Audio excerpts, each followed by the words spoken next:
Hello again. I hope you've been studying. This is more of a review. I know you know all of this, but just in case, let's have a quick look at it once again. First, this is Japan, and these are the kanji for Japan. You're not required to be able to write this, but you should be able to read this. This is read Nihon now. It used to be read Nippon, and it still is read Nippon depending on the context. We'll go over the essential facts of Japan first. As you can see, Japan is this archipelago off the coast of Eastern Asia. It borders China, Russia, North Korea, South Korea. It technically borders the United States too, because there's some small islands that are property of the United States, and it also borders the Philippines and Taiwan. But of course, the status of Taiwan is open for discussion. We talked about this when we were talking about China.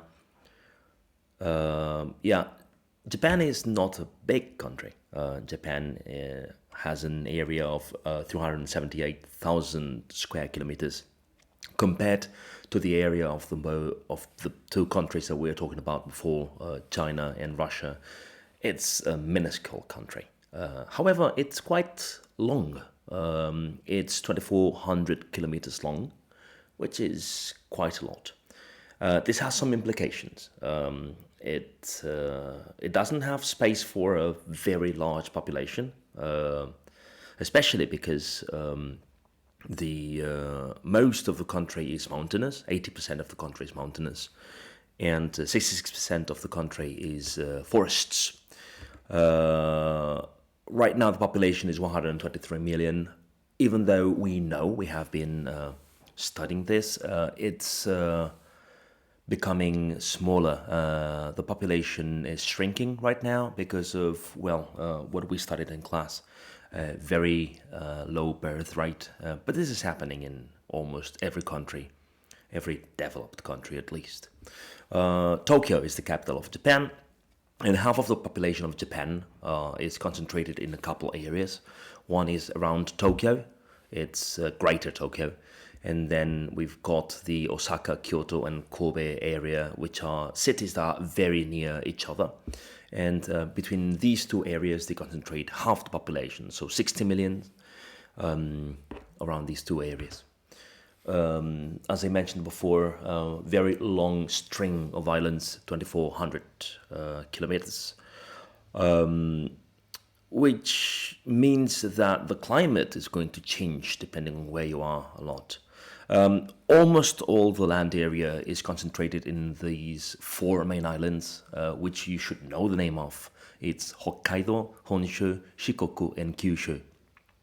Also, there's other islands, of course. We've got Okinawa, maybe it's the most important of the Okinawa islands. As I mentioned before, most of the population is concentrated in these few areas because these are the only areas where you can grow crops and where you can actually build things. Also, Japan is very prone to some natural disasters such as earthquakes and tsunami and other of the sort. Typhoons, for example, they've got very strong typhoons, very strong rainfall in the summer, very strong snowfall in the winter too. We saw in the video that we watched together the reason for this snowfall, which is that in the winter, wind comes from Siberia, which is very cold wind blowing over the sea and then bringing humidity and cold, which means snowfall. Nevertheless, most of the central island, Honshu, is pretty mild and it's relatively easy to live in, if a bit more extreme change between the seasons than we are used to. So yeah, and as I mentioned, Okinawa almost tropical, and then Hokkaido is basically Siberian in its climate. Lots of snowfall in the winter, as I mentioned. So, about the language situation, 99% of the population speaks Japanese. It's a lot easier to understand than in the case of China. There are, however, other languages that we should talk about. For example, we've got in Hokkaido, we've got the Ainu. It's probably it's the only one that is recognized, okay, and it's probably the most distinct from Japan because it's not a Japonic language. It comes from a different origin. The Ainu have been living separate lives from the rest of the Japanese for most of their history. And actually, it was not until the 19th century that Hokkaido was officially assimilated into Japan. Japan had control of the island up to a certain point, but not really. The Ainu lived their separate lives. But in the Meiji era, the Meiji Revolution, they went ahead and annexed Hokkaido and made it part of Japan, which it now mostly is. Ainu is disappearing. It's a pity because, well, it's a very interesting case, but it is disappearing. Only a few hundred people speaking now. The official recognition by the Japanese government has given it some possibilities of recovery, maybe conservation at least. In the case of Ryukyuan languages,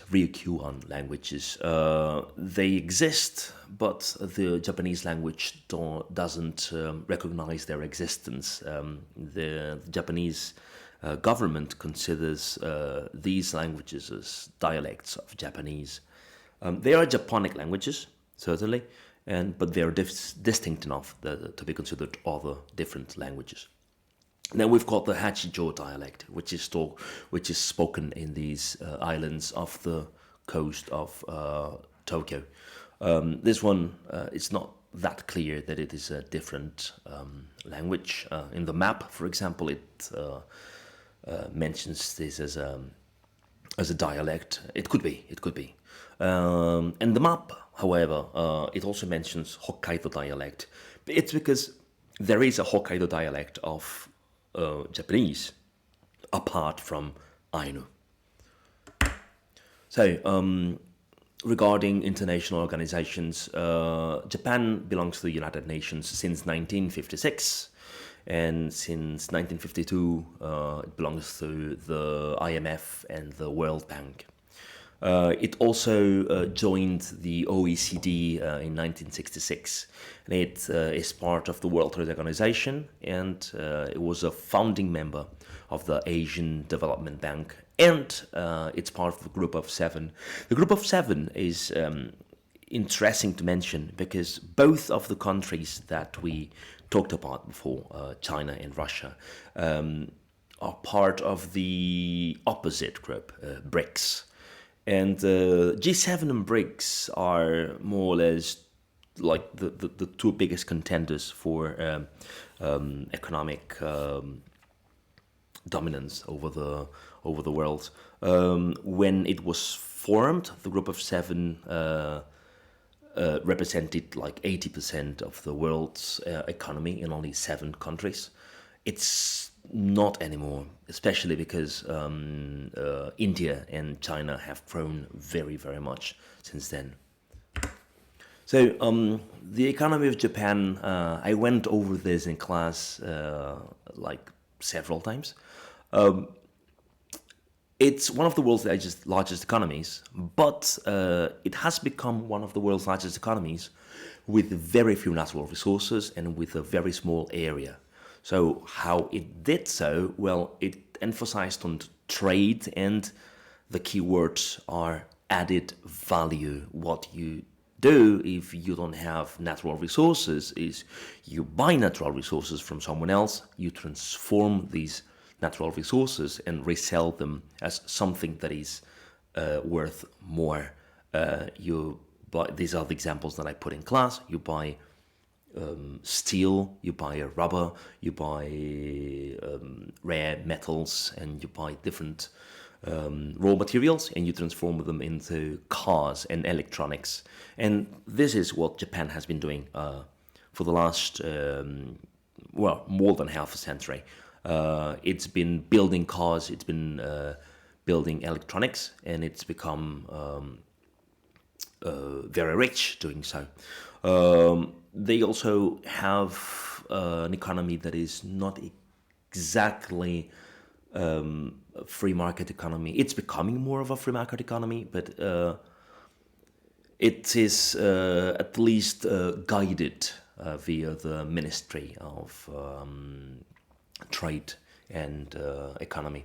So it is a highly educated society, which has helped them a lot, precisely because you cannot build high technology goods if you don't have a highly educated population that can help you build these goods. Then we've got great economic booms in the second halves of the 19th and 20th century. So we're mentioning here the Meiji Revolution and then the post-war economic boom or economic miracle. And then we had a population boom in Japan, but right now this population boom has certainly peaked. It probably peaked like 10 years ago, actually, in 2010.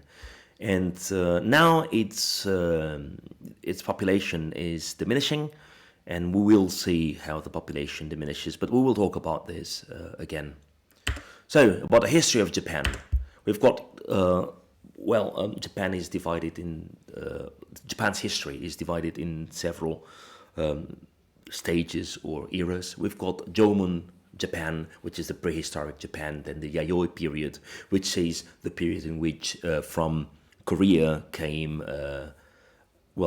people who could practice agriculture and had control over bronze, and that meant a technological revolution for the Japanese, which couldn't do any of these. Then we've got the Yamato period, in which the different small kingdoms of Japan were becoming unified, and the most important one being Yamato, which is the one that was able to unify the other countries into the other states into one big state called Yamato. And then towards the end of this Yamato period, actually, what happened is that they changed their name from Yamato, or Wa, as the Chinese called them. It changed into Nippon or Nihon, which, as we all know, it's the sunrise land or the origin of the sun, or however you want to call it. Then we've got the Nara and the Heian periods, which are periods in which Japan imitates China and the Chinese government, incorporates Buddhism, incorporates the Chinese alphabet. It's ideograms, the Chinese writing system. We've got then the Kamakura and Muromachi periods. These periods mean the rise of the samurai as the ruling class. They establish shogunates, and these shogunates are alternate governments. The emperor continues to exist, but the samurai are the ones that are actually in charge. So then we've got the Edo period. We will talk about this period afterwards, but it's a very interesting period in which there's the Tokugawa shogunate. It's a stronger shogunate, and Japan isolates itself from the rest of the world. Then we've got the Meiji Revolution or Restoration. I prefer the term revolution, but restoration is used a lot too. Then we've got imperialism, World War II. Basically, Japan became a colonizer, became an imperialist country, basically because it saw what had happened to countries that were not imperialist countries. They were losing. They saw it in China, so they did that. They expanded. They got in conflict with China, Korea, and ultimately the United States in the Second World War, and that actually meant the end of this period after losing World War II against the United States. Then there was this post-war economic boom that I mentioned before, and contemporary Japan, which we will talk about briefly. So again, we've got Jomon period. It goes from 14,000 BCE to 300 BCE, and they're semi-sedentary. Okay, so they don't stay in the same place all the time, but they do have some small villages, some houses, and they build pots, and they build these small figurines, and they're a more complex society than we thought of. I mean, recent archaeological remains have shown us that it was a complex society. It's just that they didn't depend on agriculture as much as, other societies were doing at the time. And we can see when we look at the date that Japan was very slow to develop. I mean, in the year 300, they were still basically in the Stone Age. Then comes the Yayoi period, 300 BCE to 300 CE, which is the Neolithic Revolution for Japan. Again, very late to the party. And basically they go through this revolution thanks to immigration from the Korean Peninsula and China, ultimately.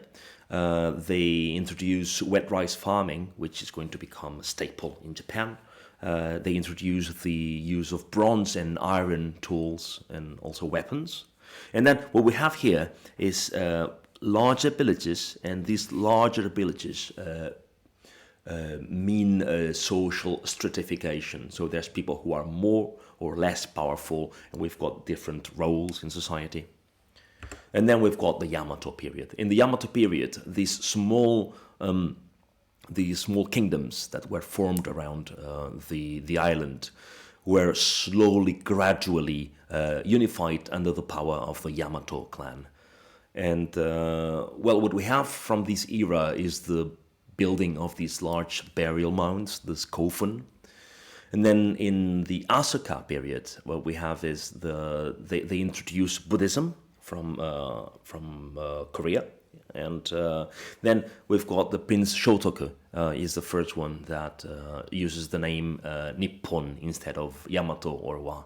And it's a change of name, also a change of era for them.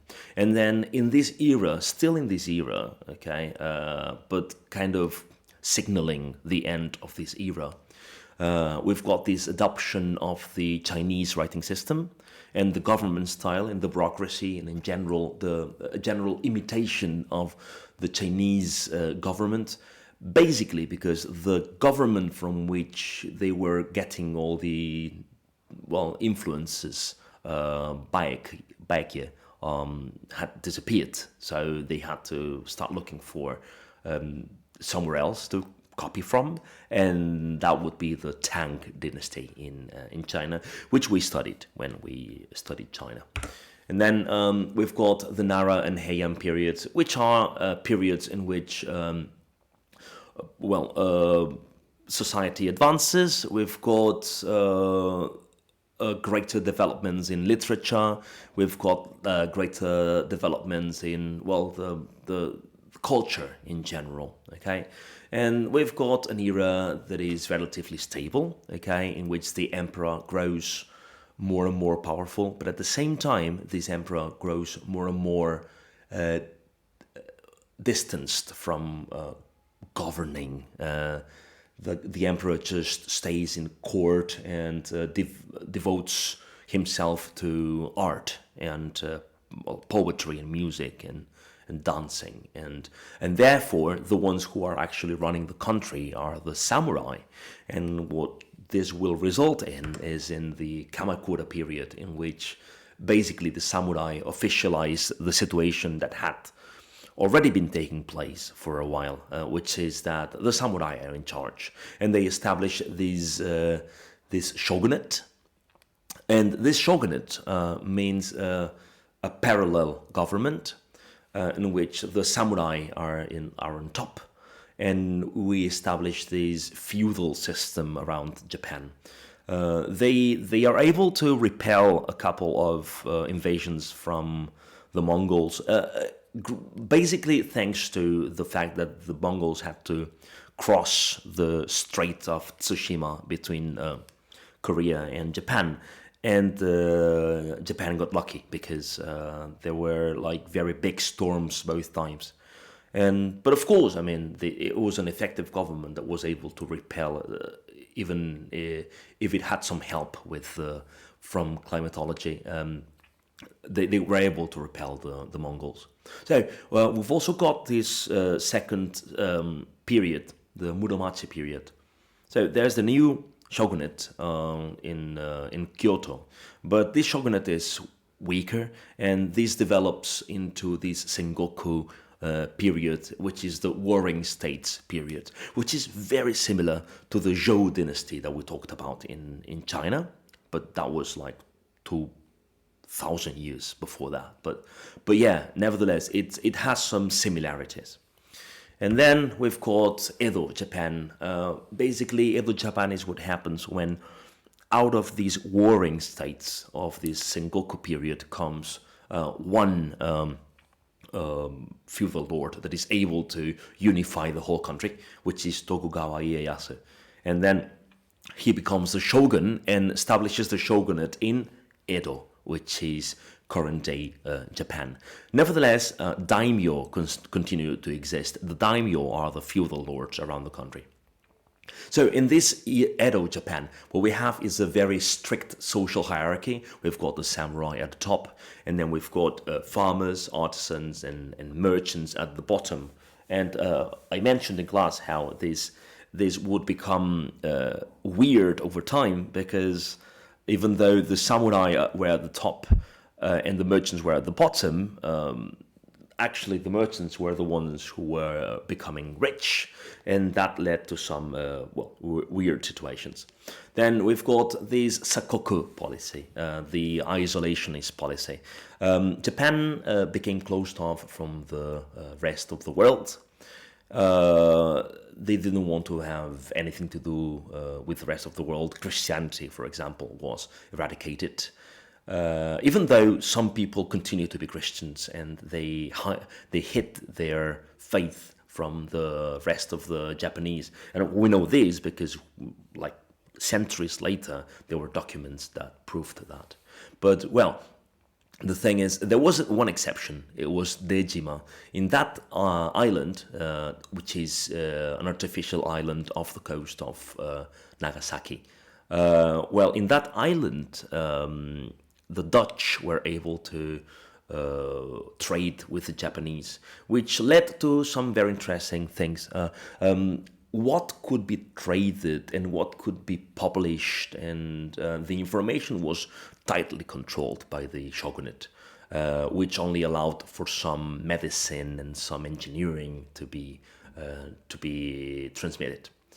But nevertheless, some art came through, and that was interesting. So then we've got that in general the Edo period was peaceful, it was stable, the population started growing, and the economy started growing. There were caravans that went all around Japan coming to and from Edo, and the level of literacy was very good. Okay, it was around... the last things I've read talk about like 60 to 80% of the people were able to read, which is a lot. It's a great level of literacy considering the years. And then we also have the beginning of some art and urban culture like kabuki or ukiyo-e. And then we've got the Meiji Revolution. This Meiji Revolution is amazingly interesting, and what we have here is the arrival of the Americans The United States wanted to force Japan to trade with them, and well, they did so because Japan was in no shape to face the Americans at the time. So we've got the Treaty of Kanagawa in 1854. This Treaty of Kanagawa, however, spelled death for the shogunate because the rest of Japan could see that the shogun was no longer able to defend the country. And there was a coup against the shogunate, and this coup became the Boshin War and the restoration of the emperor in power in Tokyo. And then we've got the constitution in 1889. Which is a very Western We've also got rapid industrialization. We've got that Japan copied what the Western countries were doing. They actually led this very interesting expedition to the West. They sent lots of Japanese to study in Western universities and to know what the Westerns did. And in this period, Japans were fascinated by what the West was doing, and they copied basically everything. But they copied it even better, because actually there's some documents of late 19th century of British people saying, well, now they can build better ships than we can build, and they couldn't build steel warships 30 years ago. So yeah, Japan is a great country when it comes to this. And then they built a modern conscript army. So beforehand, only the samurai could be part of the army, but now anyone could be part of the army. Actually, the whole stratification of society, the whole hierarchical system was more or less dismantled. It was a gradual thing, however, okay? So it was very difficult to tell the samurai that they were no longer samurai. So there was a gradual thing. But yeah, what we have here is that gradually they lost their status. And then we've got these military victories against China and against Russia. Basically, they were confirming that Japan had become an emerging global superpower. And Japan proved this with the annexation of Taiwan and Korea and then Manchuria, and then their participation in World War II, in which they continued to expand. But this expansion at one point came into confrontation with the United States, as we all know. And this confrontation with the United States started in Pearl Harbor in 1941, which actually meant the entry of the United States in the Second World War, which they were not part of until then, officially. And then it ended in 1945. Before ending the war, the United States took the opportunity to bomb Hiroshima and Nagasaki in testing their new nuclear weapons. And then after this, what we have is that Japan, well, even though they had been defeated, they used this opportunity to become economic leaders of the world. Thanks in part to the USA, which undertook some reforms that needed to be undertaken. There were these USA land reforms. The United States was able to divide up land more evenly, which was very good because it took power off some daimyo who would have been problematic. And then what we have is that the Ministry of Industry and International Trade, it guided the country through the financial sector. Basically, what we have is a close collaboration between the ministry and the banking system. And we've got lots of education, lots of research. Japan continues to invest a lot in its education system and its universities. Again, as I mentioned, the USA helped Japan a lot, both through direct aid and by asking Japan to develop and build things, this was very useful for the Japanese because it kind of kick-started the industry. And then by the 1980s, what we have is that Japan were one of the biggest economic powers. In the 1980s, they were second only to the USA. And then we've got contemporary Japan. Currently, Japan is still one of the largest economies in the world. There have been a couple important earthquakes in Kobe in the 90s and in Tohoku in the 2010s. Which kind of serves as a reminder that Japan is always in danger of these kind of natural disasters. Another thing that's happening to them, and we will talk about, is an aging population. But nevertheless, Japan has become a very, very influential country all around the world. We all know about Japanese video games, Japanese cuisine, Japanese cinema, and anime and manga. So when it comes to talking points, well, the first talking point that we need to be aware of is the occupation of Korea. Korea was occupied by the Japanese in the 1910s, even though the Japanese were kind of working towards dominating the Korean peninsula from way before, like 30 years before. And when the Japanese occupied Korea, they tried to eradicate Korean culture. They wanted to assimilate Korea into Japan. And they did what every assimilating power does, which is they try to ban the language, they try to ban the names, they try to ban the culture in general, but also what they do is they take the land from the people and they give it to settlers. They take the people itself, and they made the Koreans have to participate in World War II, and also they made the Koreans do forced labor in factories and mines. And well, also famously, and one of the worst part is that many Korean women were forced into essentially sexual slavery. They were called comfort women, and it's one of the darkest parts of Japan's past. And then Korea resisted this. One of the most famous movements was the March 1st movement in 1919. And it's still important.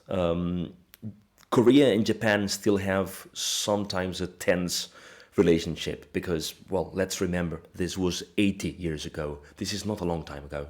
And yeah, it's still influential.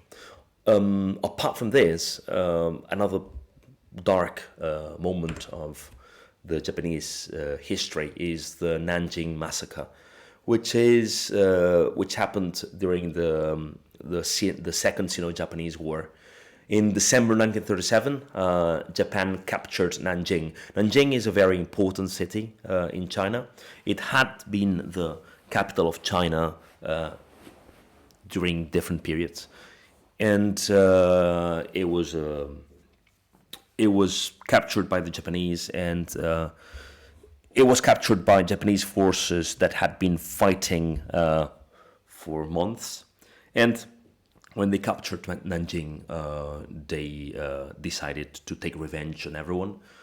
And very, very famously, between 20,000 and 80,000 women were raped and tortured and then killed. Now, the act itself is terrible, and there's lots of images that I wish I could unsee because they're pretty terrible.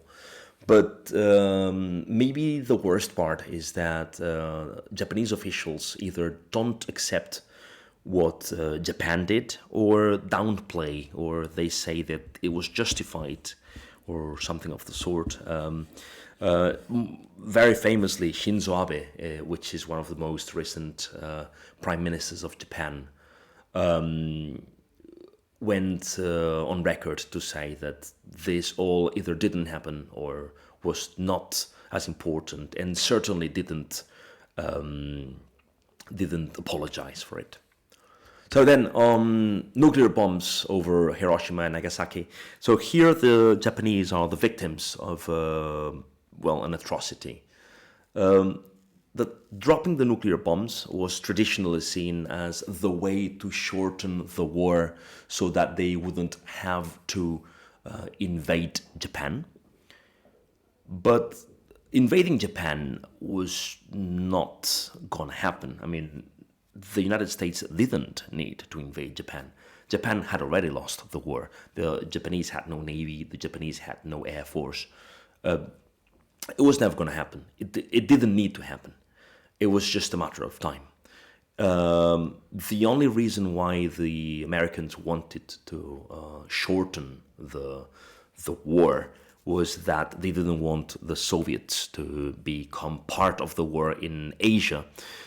Because if that happened, maybe they would have to make territorial concessions to the Soviets. And I know it's weird, but actually the nuclear bombs were the way United States found to make Japan into a future ally, because they needed Japan to surrender as fast as possible, so it would be the Americans who had beaten them, and it would be the Americans who could negotiate with them. And the United States already had some plans for Japan at the time.